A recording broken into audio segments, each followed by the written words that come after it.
Começa agora o programa Momento Espírita na TV. Apoio cultural de Altasfer, Ferro e Aço, De Pierre Informática, Pré-fabricados Tamoios. Olá amigos, estamos iniciando mais um programa Momento Espírita, que é uma realização da USE Intermunicipal de Tupã, em parceria com a TV da Federação Espírita Brasileira e o Grupo Ágape de Teatro. Este programa tem por objetivo esclarecer que o Espiritismo é o Consolador prometido por Jesus, o qual nos ensina de onde viemos, para onde vamos e por que estamos na Terra. No programa de hoje, você assistirá um bom bate-papo entre Germana Karsten e o documentarista e pesquisador espírita Oceano Vieira de Mello sobre o audiovisual e a divulgação da doutrina espírita. Este conteúdo faz parte do programa Espiritismo e Arte da FEB TV.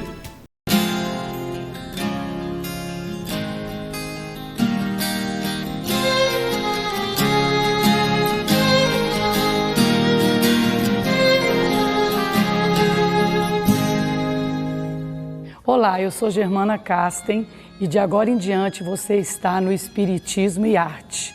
Hoje nós vamos navegar no oceano do audiovisual com as suas possibilidades infinitas e a capacidade criativa de divulgar a doutrina dos espíritos, ou espiritismo. Para isso, nós vamos entrevistar hoje o documentarista e pesquisador Oceano Vieira de Mello.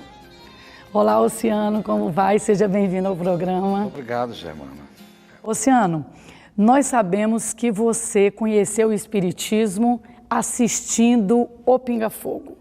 Como foi essa experiência impactante para você que te trouxe para produzir filmes com a temática espírita? É verdade, meu primeiro contato com o Espiritismo foi vendo o Chico Xavier na televisão, ainda preto e branco, na minha Baby Empire, dos anos 70, né, em 1971, e ali foi o primeiro contato.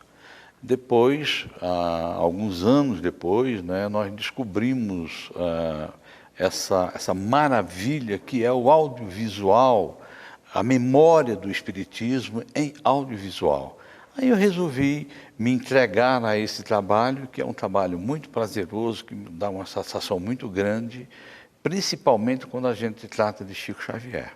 E esse trabalho, para isso você tem uma produtora? Como foi que você elaborou essa sistematização? Tudo que se produz no Brasil ou em qualquer parte do mundo em audiovisual, seja cinema, seja vídeo, há necessidade da distribuição. Você tem que ter um canal de distribuição. Então, o cinema produz para vídeo, para TV a cabo, para TV satélite, hoje para celular, não é? E a gente não tinha como distribuir, fazer com que uma preservação de memória, por exemplo, de um Chico Xavier, de um Divaldo Franco, alguma coisa ligada à história da nossa doutrina, como distribuir isso? Nós já trabalhávamos com filmes, com produções cinematográficas, distribuindo em DVD, no formato DVD no Brasil. Então quando você assistiu Pinga Fogo, você já produzia filmes? Não, eu não produzia. Naquela época eu era um adolescente. O Pinga Fogo, ele foi ao ar em 1971, na TV Tupi. 30 anos depois de que nós resgatamos aquele Pinga Fogo que passou na televisão. Então, nós restauramos, nós recuperamos, digitalizamos, ele não está restaurado, porque o Pinga Fogo 1 e 2 dura quase 8 horas. Então, para você restaurar, o custo é elevadíssimo, até porque não existe filmagem daquilo, existe um videotape, que era o início do videotape dos anos 70, então a gente não fizemos uma restauração, fizemos uma digitalização, mas preservamos praticamente 98% dos dois Pinga Fogo. E isso nós transformamos em DVD, e esse DVD, logicamente, está disponível ao público e principalmente preservar a memória de tão importante programa jornalístico, que é um programa jornalístico, entrevistando o nosso amado Chico Xavier. Vamos assistir alguns trechos do Pinga Fogo.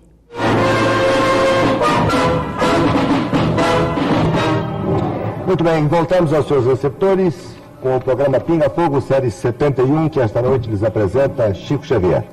A pergunta cabe a Herculano Pires para completar a segunda rodada da noite. Você teria recebido até agora comunicações, poesias, principalmente um número grande de poesias e comunicações variadas, inclusive romances, de mais de 400 autores.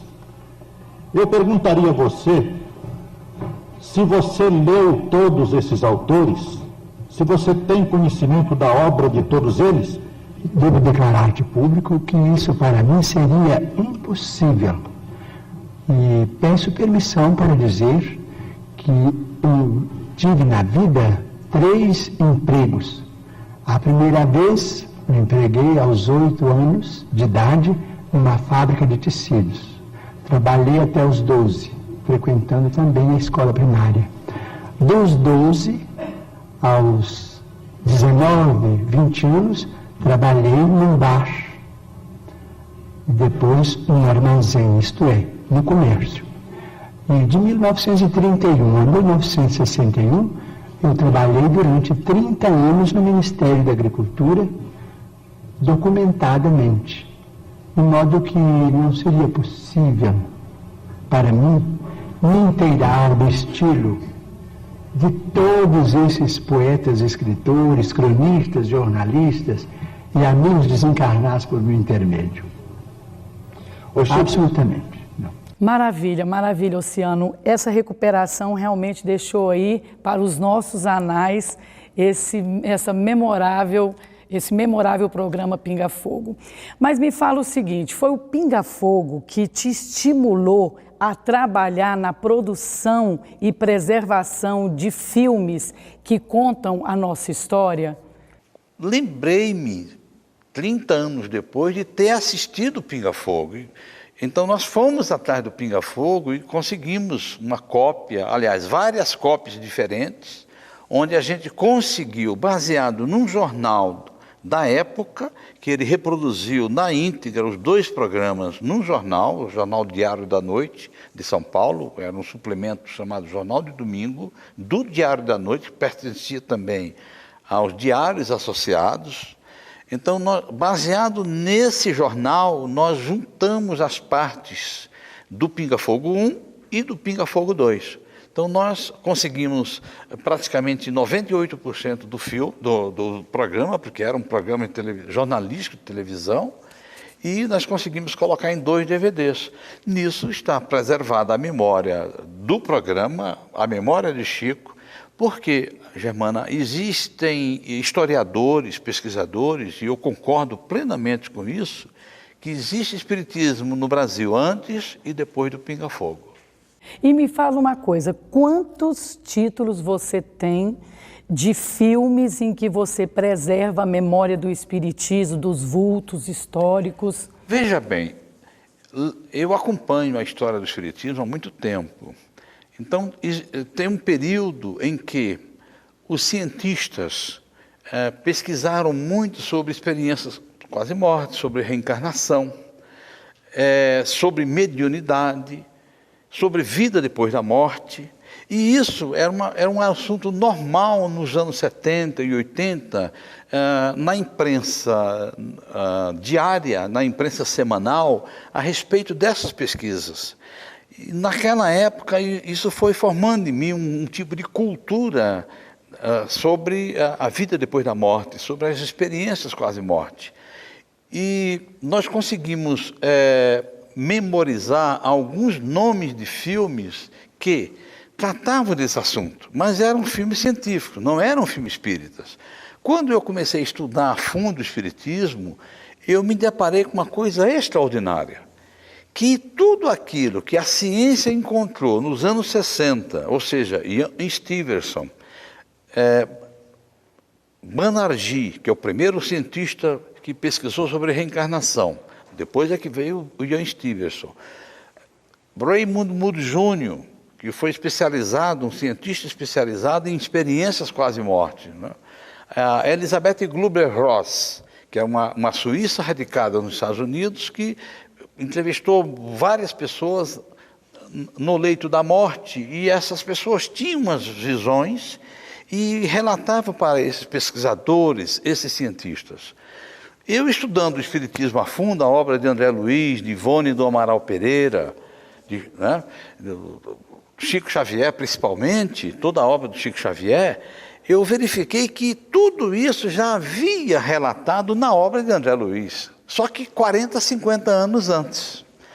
Então o que nós fizemos? Nós licenciamos, garimpamos onde estavam esses filmes científicos e adaptamos ele não com linguagem espírita, mas com extras espíritas, onde a gente fez vídeos com estudiosos do espiritismo para ele comentar sobre aquele filme que saiu, porque o filme você não pode mudar, é uma obra de arte, ou então é um documento histórico de um cientista ou de cientistas.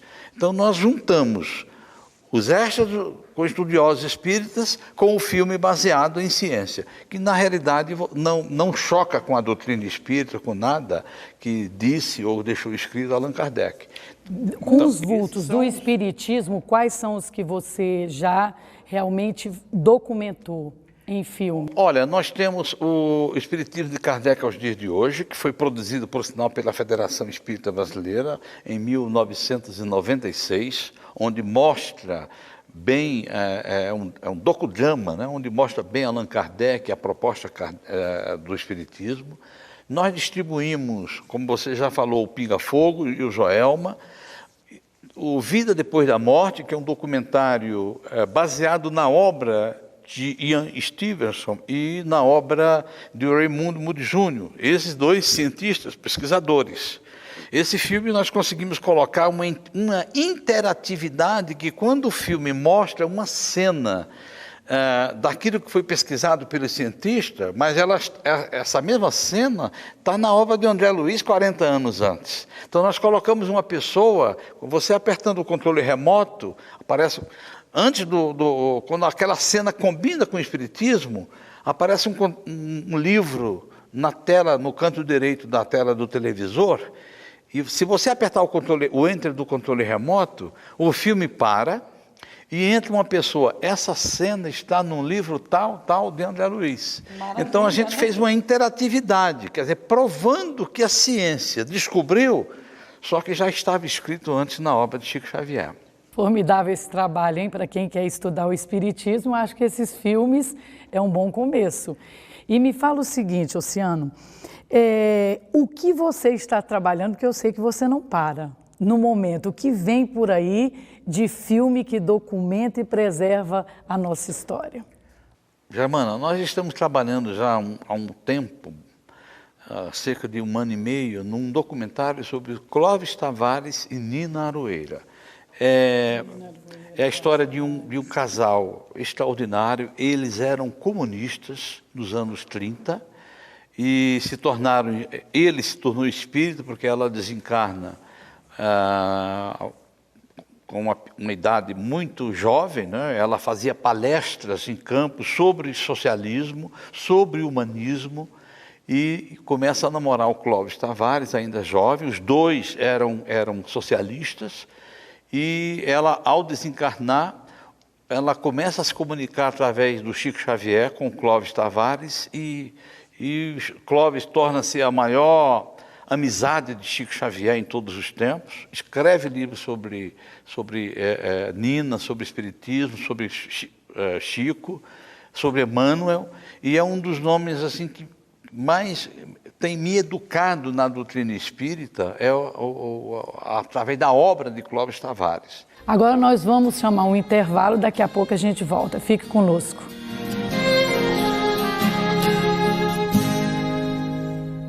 Apoio cultural de Altasfer Ferro e Aço, a mais completa linha de materiais para serralheria. Ferro para construção, estruturas metálicas, bobinas galvanizadas e caixas para portões basculantes. Altasfer, Ferro e Aço. Avenida Tabajaras 1695, telefone 3496-1110. DPR Informática. Venda e assistência técnica em servidores, redes Wi-Fi, equipamentos de informática, câmeras residenciais e comerciais. Atendimento personalizado com orçamento por hora ou mensal. Também trabalhamos com cartuchos e toners originais, compatíveis e recargas. DePierre Informática, dedicação e qualidade para você.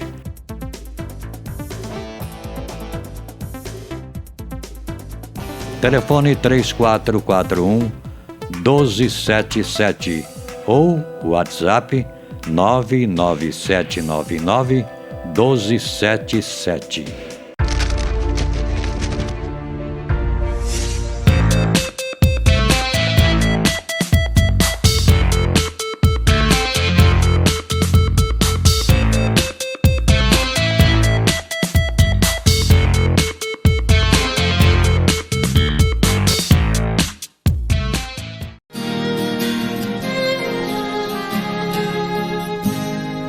Estamos de volta no Espiritismo e Arte. Hoje o assunto é audiovisual. Estamos aqui com o pesquisador e documentarista Oceano Vieira de Mello. Oceano, vamos continuar nessa produção de filmes que preserva a memória. Você nos falou de que a próxima produção é Nina Arueira e Clóvis Tavares. Mas você tem algum desses filmes que você já produziu que mais te impactou e que você realmente se sentiu muito emocionado? E quais foram os cineastas que trabalharam com você nesses filmes? Germana, nós localizamos 2 filmes históricos. Na realidade, 3 filmes históricos com Chico Xavier. Primeiro, um filme dirigido por César Burnier, que era um grande pesquisador espírita nos anos 40 e 50. Ele filmou o Chico Xavier, a família de Chico Xavier, o casal Perácio, que são os responsáveis pela descoberta mediúnica de Chico Xavier, ainda em 1927, na fazenda Maquiné, no município de Curvelo, em Minas Gerais. Chico tinha 17 anos. O Burnier vai até Pedro Leopoldo e filma o Chico psicografando em alta velocidade. Ele filma o casal Perácio, registrando para a história as pessoas que educaram o Chico na mediunidade espírita. Ele filma a família do Chico, o André Luiz, o seu João Cândido, as irmãs do Chico. Quer dizer, para mim é um filme muito histórico, né? E o Luiz Gonzaga, na inauguração do dia 2 de abril de 1950. Quer dizer, aquela sessão ali, inaugurando a nova sede do Luiz Gonzaga. A nova sede, não a inauguração do primeiro centro espírita que Chico fundou com José. Com José ainda nos anos 30. Mas foi a reinauguração ou a primeira sede? Não, na realidade é a primeira sede, porque a segunda sede, porque a primeira sede foi na casa de vizinhos, depois passou a ser na casa do José Xavier. Ah, exatamente. A terceira sede passa a ser, a partir de 2 de abril de 1950, já construído no local onde Chico Xavier nasceu, em 2 de abril de 1910, que está lá até hoje, que é o Centro Espírita Luiz Gonzaga. Então isso foi registrado pelo César Burnier, a inauguração do Centro Espírita Luiz Gonzaga na nova sede, né? Nossa, esse material é muito precioso. Pois é, em 1955, um médico recém-formado escreve um livro, ele precisa vender esse livro de porta em porta para poder construir um hospital na cidade de Araras. E ele vai até Pedro Leopoldo e com uma câmera na mão e filma também o Chico Xavier com a família dele. Quer dizer, você tem aí imagens preservadas do Chico ainda nos anos 50 em Pedro Leopoldo. Abençoada filmadora, né? E esse cineasta, ele depois, a pedido do Chico, ele fundou o ID de Araras, o Instituto de Difusão Espírita, que depois viria a fundar o Anuário Espírita. Então está tudo envolvido, quer dizer, você tem aí a literatura sendo preservada e o cinema sendo usado para a preservação da memória espírita. E qual é o nome desse documentário? Brilha uma Luz no Horizonte, de Lauro Michelin. Interessante, Germano, é que esses filmes, naquela época, não é como hoje, que você filma o áudio e o vídeo, né? A imagem e som. Naquela época se fazia a filmagem, depois fazia o som em estúdio. Então eu tive que arrumar a música adequada para aquelas imagens históricas e também dar o nome do filme, porque eram pequenas filmagens e não tinha assim uma sequência de imagens. Não tinha um roteiro, né, temático. Não tinha roteiro. Então eu digo que a preservação está nisso, é você preservar aquelas imagens maravilhosas em preto e branco, né? Naquela época a maioria dos filmes eram preto e branco. Então esse trabalho está preservado para a posteridade. Que maravilha, hein, gente? Ele garimpa, vai lá e lapida e entrega essa joia para a gente, que são essas memórias. Seu trabalho é muito lindo e a gente sente na sua expressão que você faz isso com muito amor. Sim, eu faço com muito amor, eu tenho amor à doutrina, a Chico, a Emmanuel, eles me educaram, né? Eles me educaram, devo a minha educação a eles. Então eu acho que é uma obrigação minha ir atrás desse material e deixar para as futuras gerações que esse homem existiu. Mas, amigo, eu quero falar agora sobre a produção de filmes. E a vida continua. André Luiz tem 13 romances. A pergunta é, antes da gente falar sobre o filme, por que E a Vida Continua se tinha tantos outros romances? O Paulo Figueiredo, que é o diretor e produziu conosco o filme A Vida Continua, ele já tinha uma base de roteiro desse filme, né? Então facilitou quando o presidente da Federação Espírita Brasileira, o senhor Nestor Mazotti, sugeriu para nós se a gente poderia adaptar algum livro da FEB para o cinema, isso há quase 8 anos atrás. E ele não sugeriu nome algum? Não, ele não sugeriu. Então o Paulo já tinha esse roteiro mais ou menos adaptado, né? Faltava Por que só... o Paulo, ele era espírita, o Paulo? Paulo é espírita. Paulo ele começou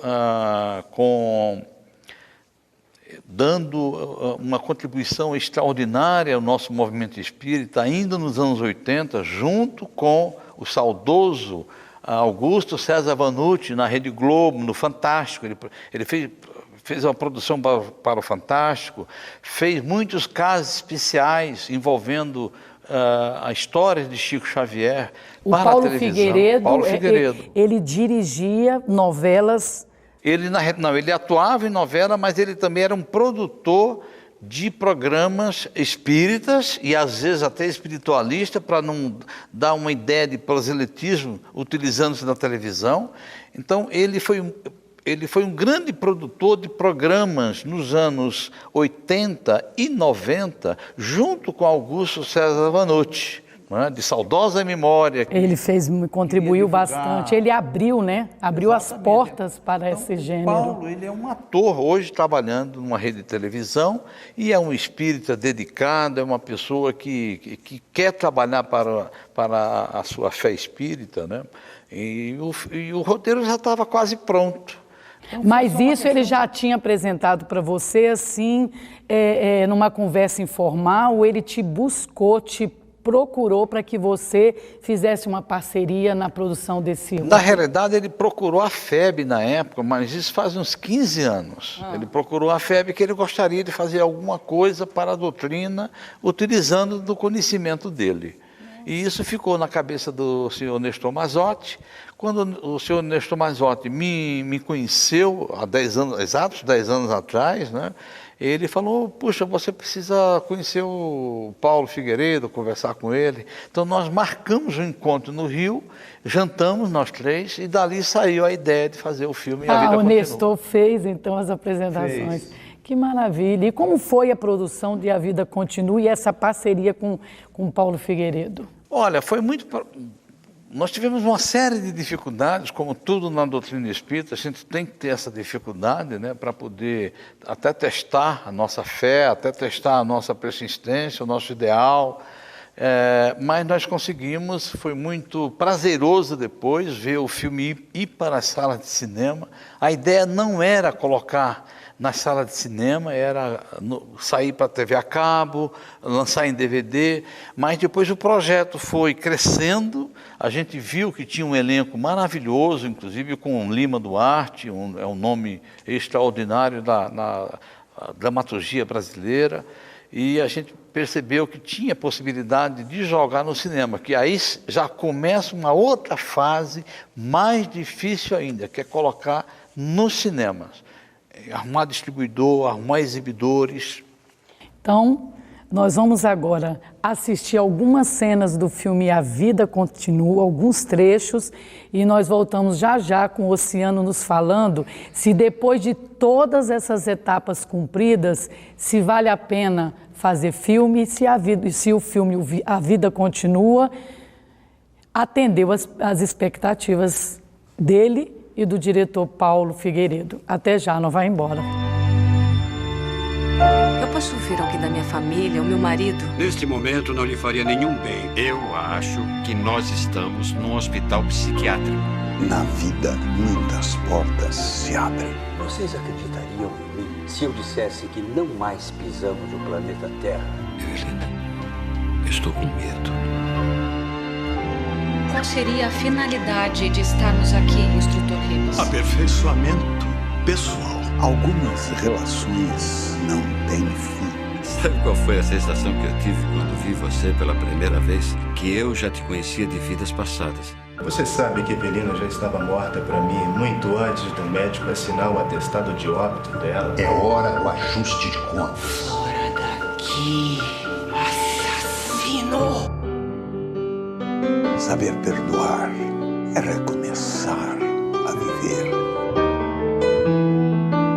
Do mesmo autor de Nosso Lar e A Vida Continua. Inspirado no livro de André Luiz, psicografado por Chico Xavier.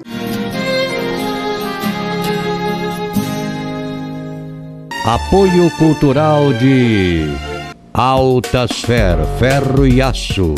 A mais completa linha de materiais para serralheria. Ferro para construção, estruturas metálicas, bobinas galvanizadas e caixas para portões basculantes. Altasfer, ferro e aço. Avenida Tabajaras 1695, telefone 3496-1110. DePierre Informática. Venda e assistência técnica em servidores, redes Wi-Fi, equipamentos de informática, câmeras residenciais e comerciais. Atendimento personalizado com orçamento por hora ou mensal. Também trabalhamos com cartuchos e toners originais, compatíveis e recargas. DePierre Informática, dedicação e qualidade para você.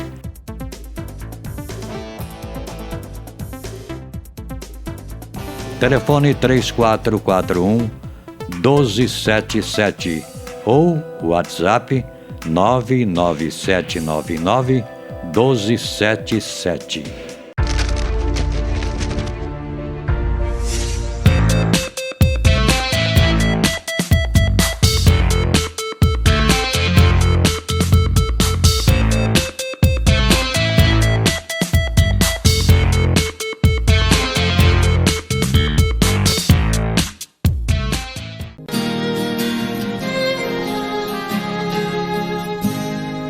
Estamos de volta no Espiritismo e Arte e hoje o tema é audiovisual espírita. Estamos aqui com o pesquisador e documentarista Oceano Vieira de Mello. Oceano, belíssimas cenas do filme e A Vida Continua, me emocionou bastante. Mas eu queria saber se emocionou o público em geral. Com quantas casas o filme foi exibido, qual o público, você acha, atendeu sua expectativa, a expectativa do Paulo Figueiredo, valeu a pena todo aquele desafio que você citou no segundo bloco? Valeu, Germana, porque primeiro, como eu já adiantei, a gente começou com a ideia de fazer um filme para TV a cabo e para DVD, depois ele foi para o cinema. A ideia era, inicialmente, colocar em 20 salas de cinema, mas o filme ficou tão bom e a gente encontrou um excelente distribuidor que acreditou no nosso trabalho, que foi a Paris Filme, através do Márcio Fracaroli, que a gente tem essa dívida com ele. Ele colocou em 120 salas de cinema. Quer dizer, nós atingimos um público inédito, que é 10 vezes mais do que a média de um filme nacional quando vai para o cinema. Um filme normal, não um filme de comédia, um filme de entretenimento, que hoje a gente sabe que é um filme que atinge milhões de espectadores com a programação de propaganda voltada para o público de entretenimento. 10 vezes mais. 10 vezes mais. Ou seja, a média num filme normal nacional é 30 mil espectadores na sala de cinema. Nós conseguimos 380 mil. 380. Depois o filme foi exibido no principal canal da Globosat, que é os canais de filmes da Globosat, da NET, que milhões de pessoas puderam assistir o filme.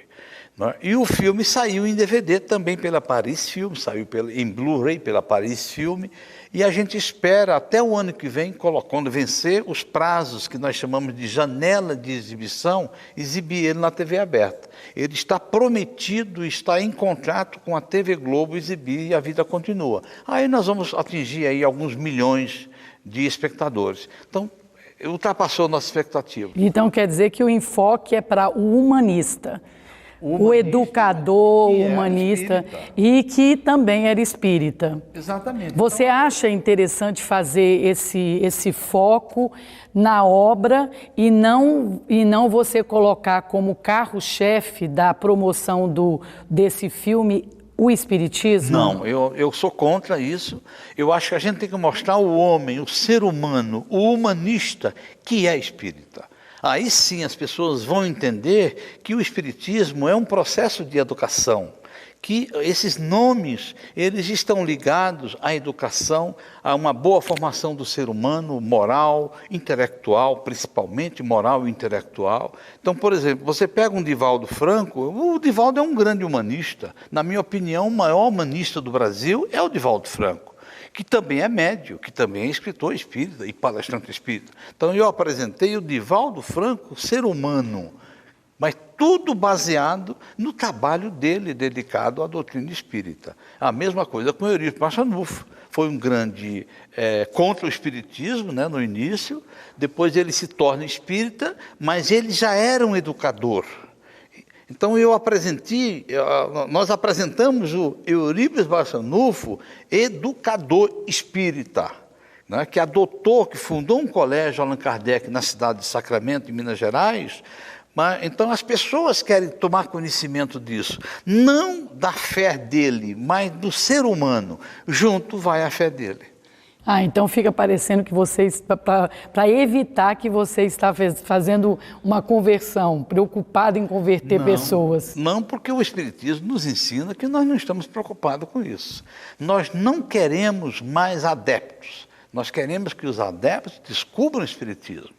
Eu não quero convencer ninguém. Agora, pode ser que um filme que nós fazemos, um programa que vocês exibam aqui na TV FEB, pode ser que desperte aquela pessoa para a honestidade, para a moral evangélica que nós praticamos, para a moral em todos os sentidos que nós pretendemos deixar bem claro de quem nós espíritas somos. Não é? Então a ideia é essa, jamais convidar alguém para vir para o espiritismo e muito menos tentar convencer alguém a entrar no espiritismo.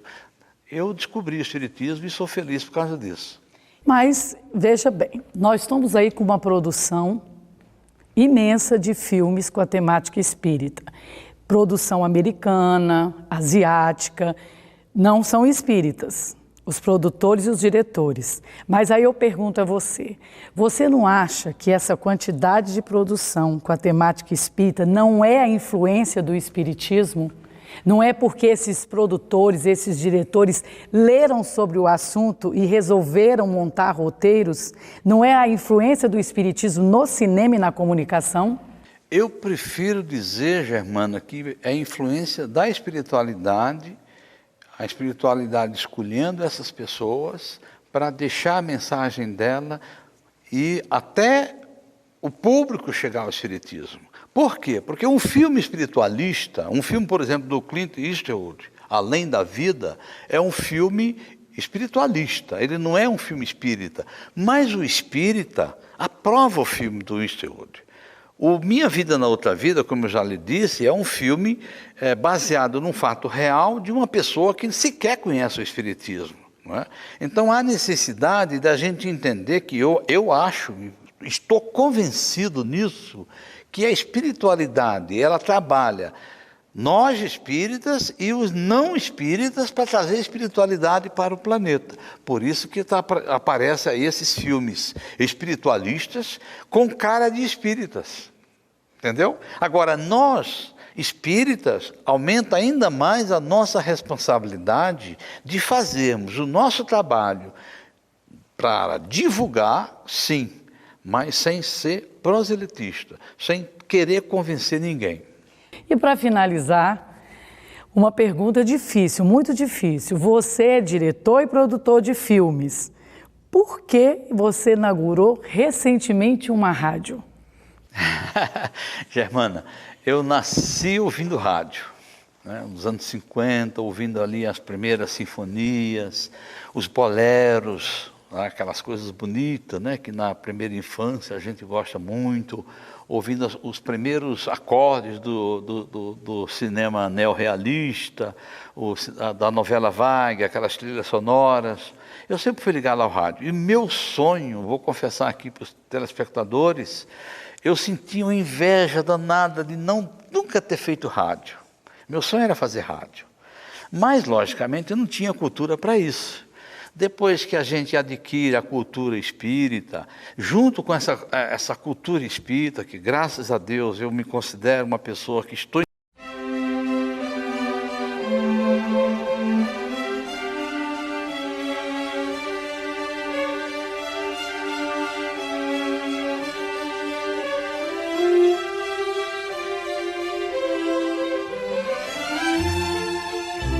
Você assistiu o programa Momento Espírita na TV. Apoio cultural de Altasfer, ferro e aço. A mais completa linha de materiais para serralheria. Ferro para construção, estruturas metálicas, bobinas galvanizadas e caixas para portões basculantes. Altasfer, ferro e aço. Avenida Tabajaras, 1695, telefone 3496-1110. DePierre Informática, venda e assistência técnica em servidores, redes Wi-Fi, equipamentos de informática, câmeras residenciais e comerciais. Atendimento personalizado com orçamento por hora ou mensal. Também trabalhamos com cartuchos e toners originais, compatíveis e recargas. DePierre Informática, dedicação e qualidade para você.